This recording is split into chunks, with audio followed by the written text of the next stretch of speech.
Olá, vamos dar prosseguimento ao capítulo 4. A gente está fazendo estudo sobre a reta. Na aula anterior vocês viram alguns tipos de equação, né? Equação vetorial e a equação paramétrica e a equação simétrica, certo? E agora a gente vai ver alguns passos para chegar no último tipo de equação que falta daqui a pouquinho. Antes disso, a gente vai dar uma olhada nessa condição para que três pontos estejam alinhados, né?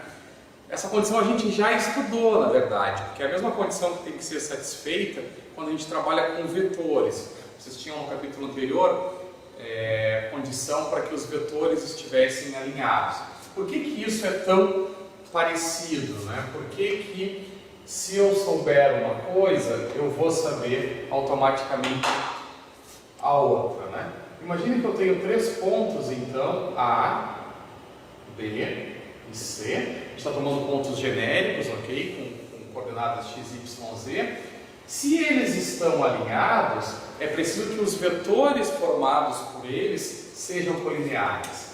Então, o vetor AB tem que ser colinear ao vetor BC, que era uma condição que a gente já tinha estudado, né? O que diferencia aquele capítulo anterior para cá é que agora, como a gente está falando em reta, eu posso tomar particularmente pontos que formam essa reta. Mas a ideia é a mesma, é que a B seja um vetor proporcional, né? Essa constante de proporcionalidade é que revelava para nós a condição de paralelismo ou então de alinhamento. Se eu consigo satisfazer essa condição, eu vou dizer que esses três vetores estão em linha reta. Ou seja, eles formam vetores de mesma direção, tá? E aí então a gente vai fazer esse vetor AB. Considerando, né, essas coordenadas, eu vou tomar como 1, essas como 2 e essas como 3. Então, o vetor AB vai ser x do B, que é x2, menos o x do A, que é x1, y do B, que é y2, menos y do A, que é y1, z de B, que é z2, menos z de A, que é z1. E o vetor AC, então é x3, que é a ordenada de C, não, perdão, a abscissa de C, menos x1, que é a abscissa de A, y3 menos y1, a diferença entre as ordenadas, e z3 menos z1, a diferença entre as cotas, certo? E lembrem que satisfazer isso, na verdade, era isolar esse M, né? Fazer a divisão entre as coordenadas. Então é x2 menos x1 sobre x3 menos x1 tem que ser igual a y2 menos y1 sobre y3 menos y1 igual a z2 menos z1 sobre z3 menos z1. No geral, né, o que a gente já comentou se vocês lembrarem dessa relação, vocês vão poder usar tanto para vetores quanto para verificar a colinearidade de três pontos. Então isso é importante, porque com um dado só eu resolvo mais de uma situação, problema no nosso conteúdo. Mas vamos fazer um exemplo para ver. Eu quero mostrar que esses três pontos A, menos 1, 4 e 3, B, 2, 1 e 3, e C, 4, menos 1 e 7 são colineares, tá? Menos 3 aqui, perdão. Bom, existe uma situação que quando eu estou no espaço, né, na verdade eu não sei, sem fazer a representação, onde estão esses pontos, na verdade. E a disciplina pede que a gente não se importe com isso, né? Um dos ganhos da geometria analítica espacial é conseguir resolver as coisas sem precisar ficar fazendo a representação geométrica. Então, essa relação que a gente usa, que é a relação que pode nos resolver o problema, vocês podem utilizá-la sem problema, certo? Mas eu quero que vocês tenham aí a ideia de que, por exemplo, eu podia fazer o vetor AC ser colinear com BC. O que importa é satisfazer essas condições achando uma proporcionalidade entre vetores, né? Mas eu posso organizar esses vetores de outro modo. Porque se eles forem colineares, AB e BC ou AC e BC também podem ser opções de resolução. Tá? Então, fazendo o AB, a gente vai ter 3, menos 3 e 6. E fazendo o AC, a gente tem 5, menos 5 e 10. Contando então essas contas, né, fazendo a divisão entre cada coordenada respectiva, a gente tem no x 5 dividido por 3. Estou pegando as coordenadas de AC e dividindo pelas coordenadas de AB, ok? Também poderia ser o contrário. Depois a gente tem em y menos 5 dividido por menos 3 e em z 10 dividido por 6, tá certo? Observa-se que isto é 5 terços, né, na divisão de sinais negativos, e isso simplificado em 5 terços. Todos esses valores são iguais. Eu posso dizer que o m que eu procuro é 5 terços, os vetores são proporcionais, paralelos, e por isso A, B e C estão alinhados. Ok? E agora esse é o último tipo de equação da reta que a gente vai estudar, chamada equação reduzida. Tá? Para começar, a gente vai reescrever a equação simétrica, que é x menos x1 divididos por a igual a y menos y1 dividido por b igual a z menos z1 dividido por c. Lembrem que nesse tipo de apresentação, quer dizer, na equação simétrica, as coordenadas do denominador são as coordenadas do vetor, que dá a direção da reta, e esse x1, y1, z1 são as coordenadas do ponto que eu conheço, que é por onde a reta passa, certo? Quando a gente fala agora de equação reduzida, significa reescrever essas três igualdades de uma maneira mais simples. E isso vai fazer com que a gente deixe a equação em função de uma determinada variável, a minha escolha. Tá? Só para seguir o exemplo que a gente já tem aqui na projeção, a gente vai trabalhar com a equação reduzida em x. Significa deixar x como uma variável independente e as outras duas dependentes de x. Tá? Então, para isso, a gente vai pegar duas partes separadamente, ok? Para fazer esse trabalho. Opa! Aqui depois um z. Tá? Mas primeiro essas duas, que eu vou reescrever aqui. X menos x1 sobre a é igual a y menos y1 sobre b. É uma equação que eu tenho que trabalhar os termos isolando, no caso, o y, certo? Então esse b vai multiplicar toda essa expressão, a gente vai ter y menos y1 igual a b, que multiplica x menos x1 sobre a, y menos y1 igual a b sobre a x menos b sobre a x1. E como eu quero isolar o y, então y é igual a b sobre a x menos b sobre a x1 mais y1. Tá? Observem que tudo isso é uma constante. Por quê? B e A são valores que eu conheço, que são coordenadas do vetor. x1 é coordenada do ponto também conhecido. y1 também é coordenada do ponto conhecido. Então, se eu estivesse fazendo um exercício, aqui eu só teria valores. E eu ia fazer essas operações e gerar um número que eu vou chamar no momento de N. Tá bem?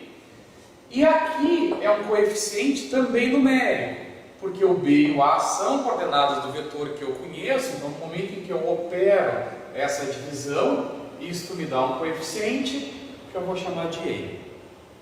De fato, a única variável que sobrou é o x, e por isso eu posso reescrever minha equação y igual a mx mais e. Essa é a primeira parte, tá bem? Então, estes coeficientes são numéricos, aparecem das operações que eu faço quando eu isolo y, e o x fica de variável independente. Do outro lado da equação, a gente vai fazer o mesmo, só que agora envolvendo x e z.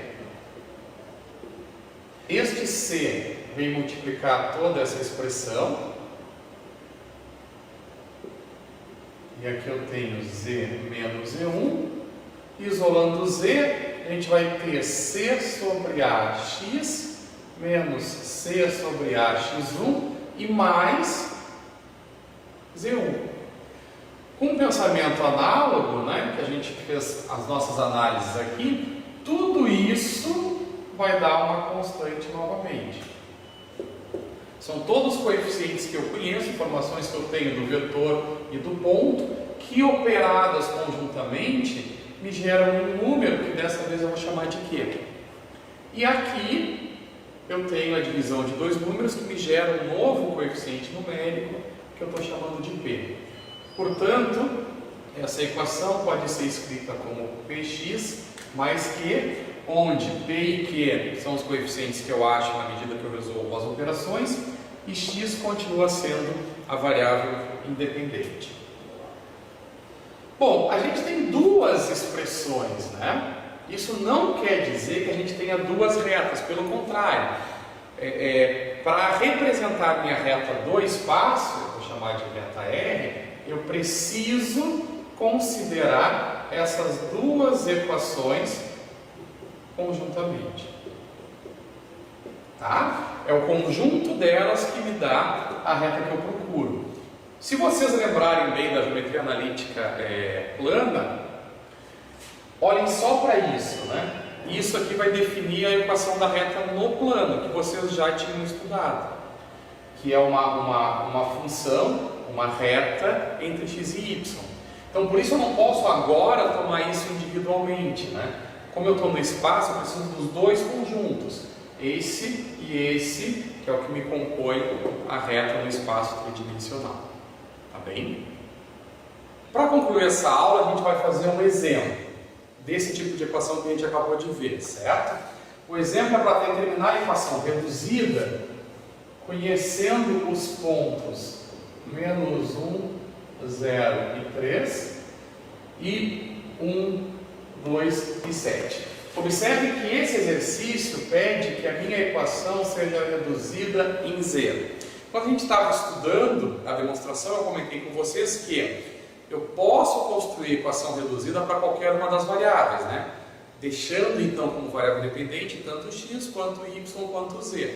Nesse momento o exercício pede que elas sejam reduzidas em z. Então z vai ter que ser a variável independente.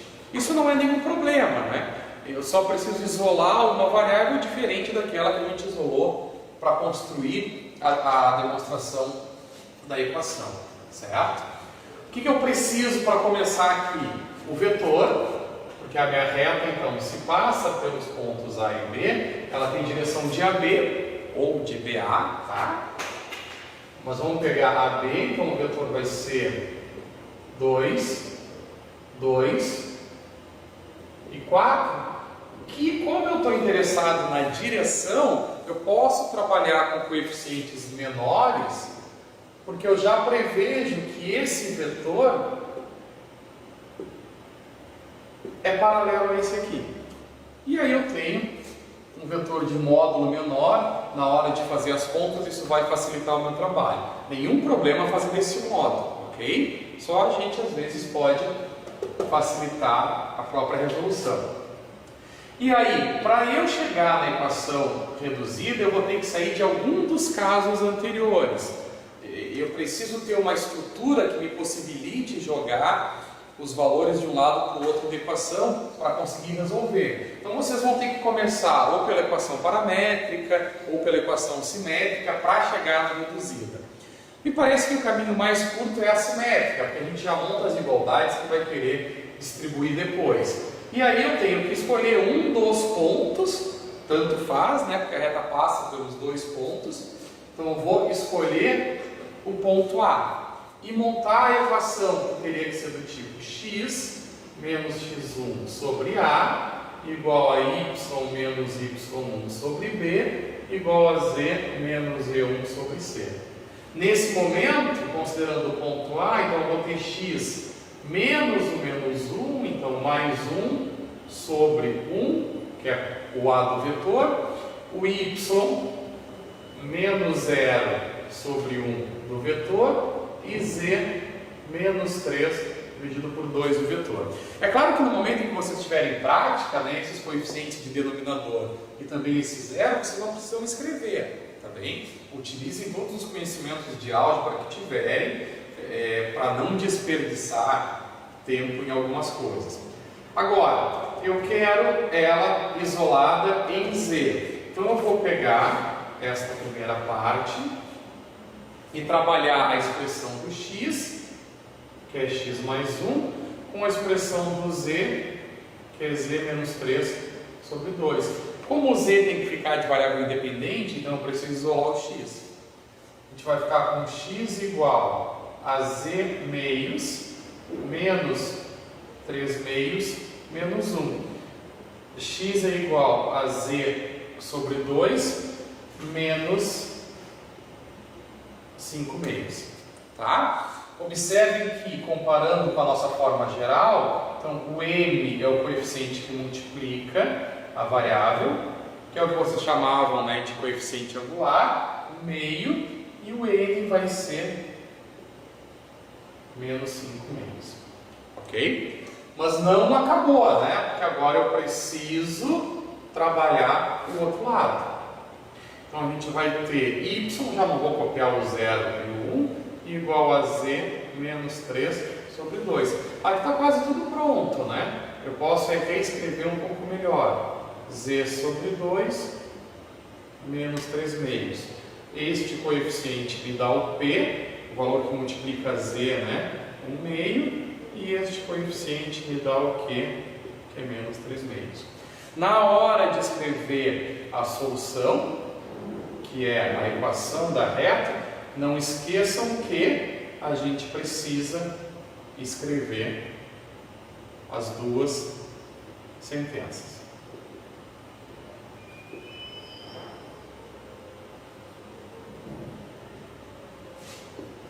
Ok? Se fosse pedido pelo exercício, né, a gente poderia fazer um raciocínio semelhante para isolar y, que é uma outra possibilidade. Até a próxima.